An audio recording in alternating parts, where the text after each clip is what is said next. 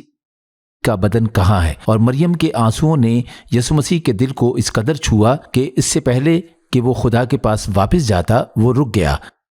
اور مریم سے بات کی۔ اب میرا ایمان ہے کہ یسوع مسیح جنت میں واپس جانے کی بات کر رہا ہے۔ وہ آئندہ آسمان پر جانے کی بات نہیں کر رہا جو کہ اگلے باب میں ہوگا، بلکہ وہ اس وقت کی بات کر رہا ہے جب وہ خدا کے بلے کے طور پر واپس آسمان پر جائے گا اور اپنا خون قربان گاہ پر پیش کرے گا، آسمانی قربان گاہ پر پیش کرے گا۔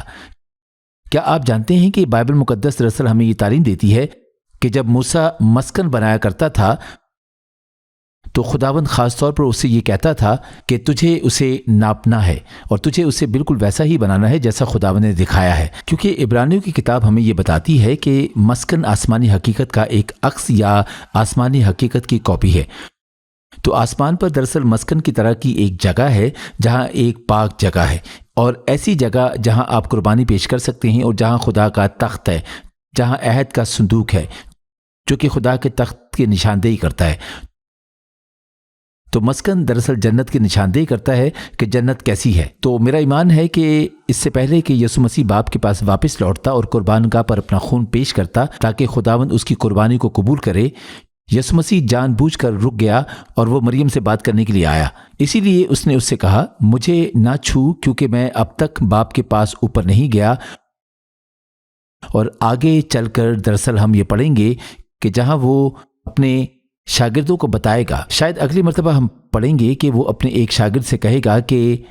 آ اور میرے ہاتھوں کو اور مجھے چھو۔ تو ہم دیکھ سکتے ہیں کہ اس وقت یسوع مسیح پہلے ہی باپ کے پاس جا چکا تھا اور اس نے اپنا لہو پیش کر دیا تھا اور اس کی قربانی قبول کر لی گئی تھی، اور پھر وہ واپس آ گیا تھا۔ اسی لیے وہ لوگوں کو یہ بتا رہا تھا کہ اب تم مجھے چھو سکتے ہو، اب تم مجھ سے مل سکتے ہو۔ تو آپ دیکھ سکتے ہیں کہ یسوع مسیح مریم سے کس قدر محبت کرتا ہے کہ اپنے آپ کو پیش کرنے سے پہلے، خدا کو اپنا لہو پیش کرنے سے پہلے وہ جان بوجھ کر رک گیا تھا، اور اس نے مریم کے پاس آنے کے لیے ایک اور چکر لگایا تاکہ وہ آ کر مریم کو مطمئن کر سکے، کیونکہ وہ جانتا تھا کہ وہ وہاں رو رہی ہے۔ اس نے شاید اسے وہاں روتے ہوئے سنا تھا۔ 2 فرشتے شاید وہاں تھے جو مریم کو تسلی دینا چاہتے تھے اور مریم کو سچائی بتانا چاہتے تھے، لیکن یسوع مسیح خود آ گیا۔ اسی لیے ہم نے فرشتوں کے متعلق مزید کچھ بھی نہیں سنا، کیونکہ میرا ایمان ہے کہ انہیں پہلے وہاں پر اسی لیے بھیجا گیا تھا کہ وہ مریم کو تسلی دیں اور اسے سچائی بتائیں۔ لیکن ایک مرتبہ جب یسوع مسیح وہاں آ گیا تو شاید اس نے فرشتوں سے کہا، ٹھیک ہے، میں سنبھال لوں گا، مجھے اس سے بات کرنے دو۔ اور اسی لیے ہمیں وہاں پر فرشتے نظر نہیں آتے اور ہم ان کے متعلق نہیں سنتے، کیونکہ یسوع مسیح خود مریم کے رونے سے اس قدر پریشان ہو گیا تھا کہ وہ خود موجود ہوا اور اسے بتایا کہ وہ زندہ ہے۔ اس نے اسے یہ ثابت کیا کہ وہ زندہ ہے، اور یہ آج بھی مسیحیوں کے لیے سچ ہے کہ خداوند ان تمام چیزوں کی فکر کرتا ہے جن سے ہم گزر رہے ہیں۔ خاص طور پر جب ہم دکھی ہوتے ہیں، جب ہم اداس ہوتے ہیں، خداوند ہمارے ساتھ ہوتا ہے، اور ہمارا رونا خدا کے دل کو چھوتا ہے، اور ہمارا رونا خدا کو ہمارے قریب لے کر آتا ہے۔ ہم جہاں بھی ہوتے ہیں خدا ہمارے پاس آتا ہے، لیکن وہ ہمارا انتظار کرتا ہے کہ ہم اسے پکاریں، وہ ہمارا انتظار کرتا ہے کہ ہم اس سے التجا کریں، وہ ہمارا انتظار کرتا ہے کہ ہم اس کی موجودگی کا احساس کریں اور یہ بات جانیں کہ وہ یہاں موجود ہے، اور پھر وہ آئے گا اور ہمیں اطمینان بخشے گا۔ بائبل مقدس کہتی ہے کہ خدا راحت بخشنے والا خدا ہے۔ تو جب ہم پریشان ہوتے ہیں ہم جانتے ہیں کہ خدا قریب ہے، وہ صرف ہمارا انتظار کر رہا ہے کہ ہم آئیں اور اس سے بات کریں اور اس کے اطمینان سے لطف اندوز ہوں، کیونکہ وہی زندگی دینے والا خدا ہے، کیونکہ وہی راحت دینے والا خدا ہے۔ زندگی اور خوشیاں، زندگی کی خوشیاں بھی اسی کے پاس ہیں۔ ہمیں امید کرنی چاہیے کہ ہمارا خداوند زندہ خدا ہے اور اسی کے وسیلے سے ہماری زندگی کی خوشیاں قائم و دائم ہیں۔ ہمارا وقت تقریباً ختم ہو گیا ہے، تو مجھے موقع دیں کہ میں اپنے پروگرام کا اختتام دعا کے ساتھ کر سکوں۔ تو میں سب کے لیے دعا کروں گا، تو آئیے دعا کریں۔ ہمارے آسمانی باپ، ہم اس مختصر وقت کے لیے تیرا شکر کرتے ہیں۔ خداوند تو نے ہمیں یہ دکھایا کہ تو ہم سے کس قدر محبت کرتا ہے۔ خداوند ہم تیرے جی اٹھنے کے لیے تیرا شکر کرتے ہیں، کیونکہ اپنے جی اٹھنے کے وسیلہ سے یا اپنے جی اٹھنے سے خداوند تو نے اس بات کو ثابت کیا کہ تو نے یسوع مسیح کی صلیب پر دی گئی قربانی کو قبول کیا ہے۔ تو ہمیں اس بات پر اعتماد ہے کہ خداوند جو کچھ بھی کہتا ہے وہ سچ ہے، اور یسوع مسیح جو کچھ بھی کہتا ہے وہ سچ ہے، اور جو یسوع نے صلیب پر کیا خداوند نے اسے قبول کیا ہے، اور ہم اس پر اعتماد رکھتے ہیں۔ اور خداوند ہم تیرا شکر کرتے ہیں کہ یہاں تک کہ تو ہماری روزمرہ کی زندگی کی بھی فکر کرتا ہے، خاص طور پر جب ہم پریشان ہوتے ہیں تو یہ بات تیرے دل کو چھوتی ہے، اور تو ہمارے بہت قریب ہے۔ خداوند فضل دے کہ ہم تجھے پکار سکیں اور ہم تجھ سے دور نہ ہوں، بلکہ اپنے درد میں ہم تیرے اور بھی قریب ہوں، کیونکہ تو اطمینان بخشنے والا خدا ہے۔ تو خداوند ابھی اس وقت میں دعا کرتا ہوں کہ تو اپنے شفا والے ہاتھ کو بڑھا اور ہر اس شخص کو چھو جو اس وقت بیمار ہے، اور خداوند تیری شفا کی قدرت سر سے لے کر ان کے سارے جسموں تک، ان کے پاؤں کے تلووں تک انہیں چھوئے۔ اور اس وقت میں تمام ذہنوں کو یہ حکم دیتا ہوں، میں تمام روحوں کو یہ حکم دیتا ہوں، میں تمام جسموں کو یہ حکم دیتا ہوں کہ یسوع مسیح کے نام سے شفا پائیں۔ خداوند تیرا شکر ہو۔ خداوند میرا ایمان ہے کہ تو بہت سے لوگوں کو چھو رہا ہے اور تو بہت سے لوگوں کو شفا دے رہا ہے۔ خداوند جو کچھ بھی تو نے ان کی زندگیوں میں شروع کیا ہے تو اسے مکمل کر، تو انہیں وہ شفا دے جس کی وہ تجھ سے التجا کر رہے ہیں۔ اور خداوند اس وقت میں ان لوگوں کے لیے بھی دعا کرنا چاہتا ہوں جن کی زندگیاں مشکلات سے گھری ہوئی ہیں، جنہیں ان مشکلات سے نکلنے کا کوئی راستہ نظر نہیں آتا جب تک کہ تو خود نہ آئے اور انہیں نہ بچائے۔ تو خداوند میں دعا کرتا ہوں کہ وہ تیرے عظیم ہاتھ کو آسمان پر سے بڑھتا ہوا دیکھیں، اور تو انہیں ہر اس مشکل سے آزاد کر جس سے وہ گھرے ہوئے ہیں، اور انہیں ایک مضبوط چٹان پر رکھ تاکہ وہ اس سچائی پر قائم رہ سکیں کہ یسوع مسیح ہی ہمارا خداوند اور نجات دہندہ ہے۔ اور خداوند میں دعا کرتا ہوں کہ وہ آزادی، وہ نجات ایک مافوق الفطرت عمل ہو، کہ تاکہ لوگ کسی الجھن میں نہ رہیں اور وہ اس بات پر سوال نہ کریں کہ صرف خداوند ہی ہے جو انہیں بچانے کے لیے آیا ہے، اور خداوند فضل دے کہ یہ ایک گواہی بن سکے اور لوگ تیرے طاقتور گواہ بن سکیں کہ تو کس قدر بھلا خداوند ہے، کیونکہ تو ہماری زندگیوں کی پرواہ کرتا ہے اور تو ایک بھلا خداوند ہے۔